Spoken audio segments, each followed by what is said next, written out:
Isn't it funny how a life-changing event can change the trajectory of your life, forcing an audit of the imbalances and push you into a purposeful direction? Well, that's me.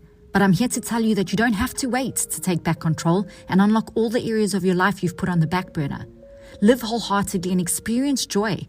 Watch your life unfold and blossom into the greatest adventure you've ever had. Welcome to the Anatomy of Life podcast. I'm your host, Lexie, and this is a show for you where every episode is a masterclass of radical conversations and thought processes to help you build your life. We'll learn together, covering those obvious topics like nutrition, health, and physicality to the not so obvious ones, like finances and relationships. The voices you hear will be ones just like you and me, as well as insights from renowned experts, making all the overwhelming information we consume easily digestible. This is your free health coaching hub. Let's get unstuck. For now, I'd like you to join me down memory lane to get to know me a little better. This is my why. My world was turned upside down many times before, but nothing could prepare me for being told I needed a blood transfusion to save my life. I was moments away from either going into a coma or heart failure. If it weren't for my brave husband to call the ambulance when he did, I wouldn't be doing this today. I am an integrated nutrition health coach. How I got to that will be revealed further into this episode. But before I was a health coach, I was already a personal trainer and group fitness instructor. I was dabbling in boxing and functional classes and Pilates training, Zumba and dance classes. These were all the things that I loved to do. Now, before that, I was in corporate, mainly floating around the marketing spaces of different businesses, but always coming back to movement or sport of some kind. In my younger days, around my teenage years, was when a few health issues began cropping up. But despite this, I still loved being outside, on the netball court or on the cricket pitch or track and field.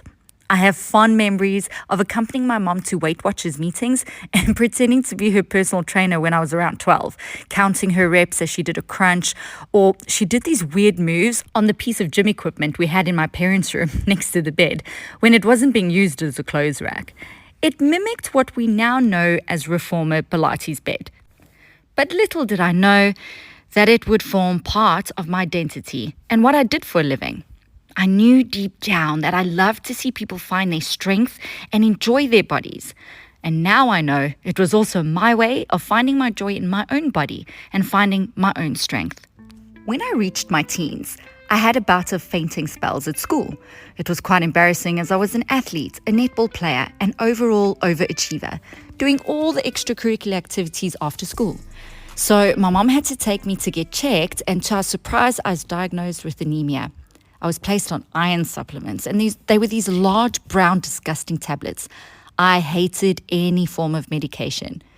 But the fainting kind of still continued, and I experienced severe pain in my abdomen every time I had my cycle. So off to the doctor, we kept marching. And I was in my later teens when I was diagnosed with PCOS, which is polycystic ovarian syndrome. But again, I was sent home with, wait for it, the pill. So now not only did I have to take iron supplements, but I also had to take the pill in my teens. The pill did not help either, because a week or so before my 19th birthday, I was rushed to hospital for my first emergency surgery that would turn out to be my first cyst rupture, and therefore having it removed. Side note, they thought it was appendicitis. I remember complaining to my mom weeks before and going to the doctor, who told us, yeah, there was a cyst, but that we wouldn't need to worry and it wouldn't grow much. And boy, was she wrong. I landed up in hospital with the most severe pain. But no real remedies were really given to me, and no real information for my specific case was ever explored. So I was forced to live with both severe anemia and PCOS. Fast forward to my adult years, and I think I'm coping well and thriving. And to be fair, I was. I was in corporate, moving my way up, thinking that I would eventually be a marketing director of some sort further down the line. But I kept getting a few pushes here and there from loving people around me who kept telling me I was good at certain things in the fitness world, and I was a great people person. At the time, I was still studying certain fitness modalities and practicing Muay Thai, so the gym was always there, even though I was in corporate.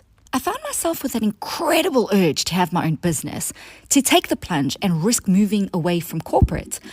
So after much contemplation, I decided to convince my husband to write a business plan with me. We spent countless hours on the floor of our first apartment, crunching numbers, rewriting paragraphs, fighting over what should and shouldn't work, until eventually we had our first business plan done for a fitness studio to open up in my hometown of Johannesburg, South Africa.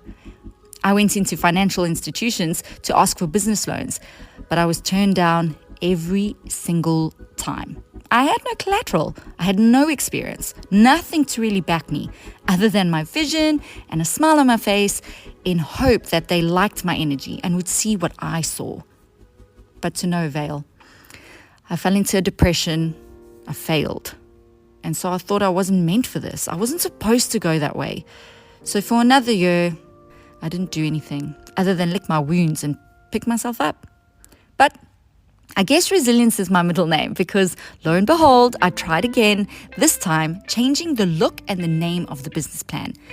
And I approached my family this time with a very unconventional idea to finance my dream. However, this would be an idea that would shake up my family dynamic just a bit, force us to face some harsh truths about our relationships to each other, and ultimately, I asked my family to put all their faith, their trust, and our family home that my grandfather built on the line for me. They did. The condition was that I open the business in Cape Town, the birthplace of my entire family and my second home. The sacrifice was huge. My husband had to leave his well-paying job that he loved so much. I had to leave a secure and well-paying job in corporate too. We left our first apartment, all our friends and family, and put the family home that my mom and grandmother stayed on the line to fund my dream of owning my own fitness studio. We did it. We made the move and opened our doors in the autumn of 2016. It was exciting and it was a great journey, being in a different city, the mother city, putting the mirrors in, the flooring, the change rooms, getting the Pilates mats, the wallpaper, and then getting the clients through the door. I was in my element. I made great friends from loyal clients. I appeared on TV shows and participated in events around the city. But money was tight and not very well thought out.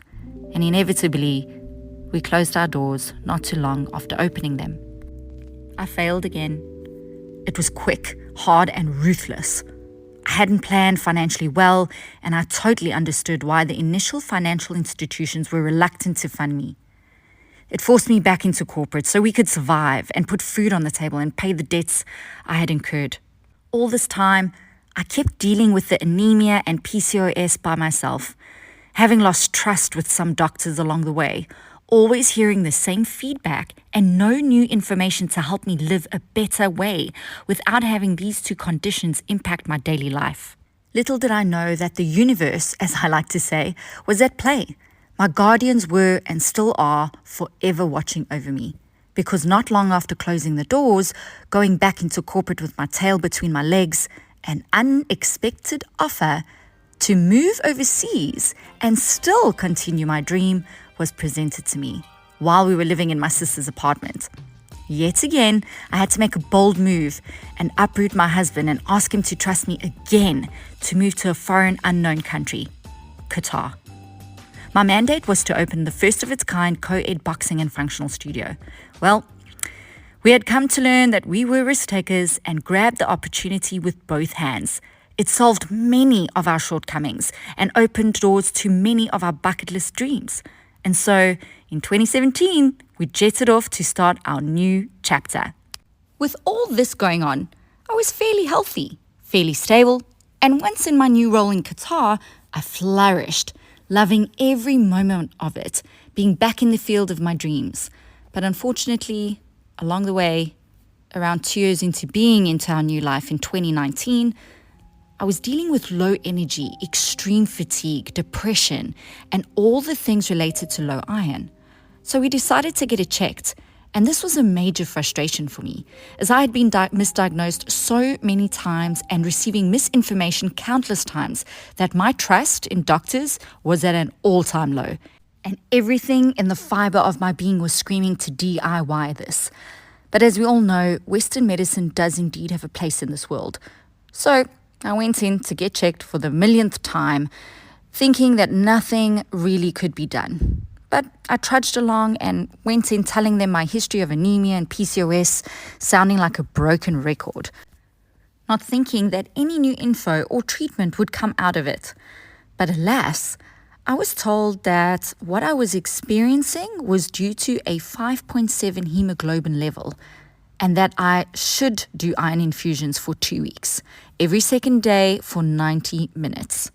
Life, to say the least, was a little crazy during that time, because not only did my husband accompany me every single time I had to go into the hospital to do these iron infusions, we had to pretend like nothing was going on and just go to work as normal. The good news was that the iron infusions did work for a little while, and they did increase my iron levels, but it was for a very little while, because almost a year later to the date, the ground beneath me began to rock again. Then, COVID. The first lockdown happened, everything was closed and not operational, but we, as fitness instructors, still filmed our workouts for our clients to do whilst they were at home. So we were still in studio in front of cameras doing full workouts ranging from about 30 to 50-minute workouts. So you can only imagine the toll on the body was immense. Never mind the not knowing how long we would be in lockdown.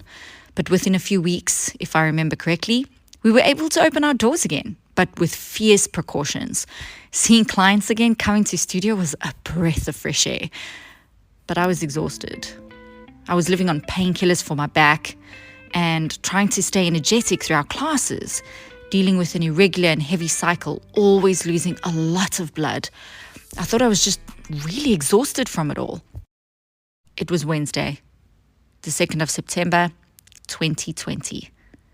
I'd gone in to teach that day, feeling incredibly weak, not being able to keep food down or even really having an appetite. My colleagues had mentioned that I looked a little yellow, and towards the end of that day, the symptoms were getting worse. I had an incredibly painful headache. I was grey and yellow, if that's even a colour. My hands were super cold. But we live in the desert, and even though it was winter in the desert, the cold I was feeling was quite unusual. I had my final PT for the day, and I requested something rather unusual for how I used to do the training. I asked my clients if I could coach them outside in the sun. I did explain that I was bitterly cold and it would be fun. Needless to say, I struggled to do that PT, sitting most of the time, barely being present with my clients. Once I was done with work, my husband picked me up and off we went for the blood test. They took my blood and sent me on my way to wait for the results. Keep in mind, we are still very much in COVID era. We got home. I don't remember much, other than getting into bed and the rest my husband told me. What I do remember is soaking the bed in sweat and the ambulance arriving and taking me to the local hospital. My husband had said that I was tossing and turning and my breathing was extremely shallow. And on Thursday, early hours of 3rd of September 2020, I was rushed into the local hospital. I'm so grateful for him to have made the decision to call the ambulance when he did. What a scary time it was. My husband couldn't go with me in the ambulance, and I had no idea what was happening to me. On arrival to the hospital, they put me in a concealed room, almost like tent-like, with a little plastic window where people could look through. Most were covered, but they weren't in hazmat suits, but it was pretty close to that. Due to my shallow breathing and a slight cough that I had, the assumption was that I had COVID, and so they took another blood test. Not many people were allowed around me, so I too thought I had COVID. The blood test was to determine this. The nurse noticed puncture wounds on my arm where I had blood drawn the night before. So she asked me if I'd already done a blood test. And I said yes, but it was with a different hospital. And I explained to her that, I had done iron infusions the year before, but we were just trying to see if my energy was really low. So we were just trying to find out if my iron was low again. She went ahead and took my blood for a second blood test. And within about 2 hours, if I'm not mistaken, there was a rush of people into my little tent.